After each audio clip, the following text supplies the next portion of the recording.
বিশ্ব অর্থনীতি যেসব অদৃশ্য সুতোয় ঝুলে আছে তার বড় একটি অংশ নির্ভর করে সমুদ্রপথের ওপর।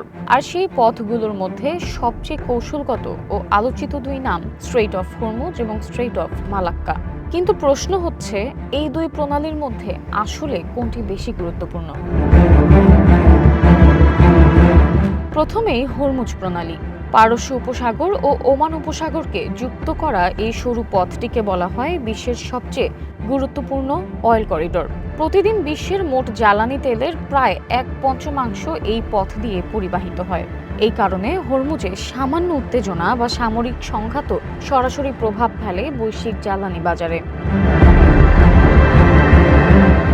অন্যদিকে মালাক্কা প্রণালী, এটি শুধু একটি জাহাজ চলাচলের পথ নয়, বরং এটি এশিয়ার অর্থনীতির ধমনী। বিশ্বের বড় অর্থনীতিগুলো যেমন চায়না, জাপান, সাউথ কোরিয়া তাদের জ্বালানি আমদানি ও রপ্তানির বিশাল অংশ এই পথের ওপরেই নির্ভরশীল। বিশেষ করে চায়নার জন্য মালাক্কা এতটাই গুরুত্বপূর্ণ যে একে বলা হয় মালাক্কা ডিলেমা, অর্থাৎ এই রুটে কোনো বাধা সৃষ্টি হলে চায়নার অর্থনীতি বড় ধরনের ঝুঁকিতে পড়তে পারে।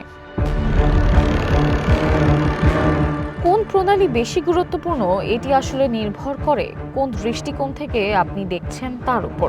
যদি জ্বালানি নিরাপত্তার কথা বলা হয় তাহলে হরমুজ প্রণালী সবচেয়ে গুরুত্বপূর্ণ, কারণ এটি বন্ধ হয়ে গেলে বিশ্বজুড়ে তেলের সরবরাহে তাৎক্ষণিক সংকট তৈরি হবে। কিন্তু যদি বৈশ্বিক বাণিজ্যের সামগ্রিক প্রবাহ বিবেচনা করা হয় তাহলে মালাক্কা প্রণালী আরও বেশি গুরুত্বপূর্ণ, কারণ এটি বন্ধ হলে শুধু তেল নয়, পণ্য, কাঁচামাল, প্রযুক্তি সব কিছুর সরবরাহ ব্যবস্থা ভেঙে পড়বে।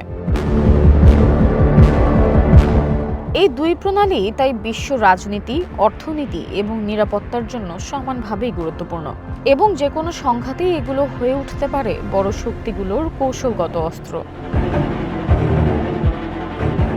Samiha Majumdar, one digital desk.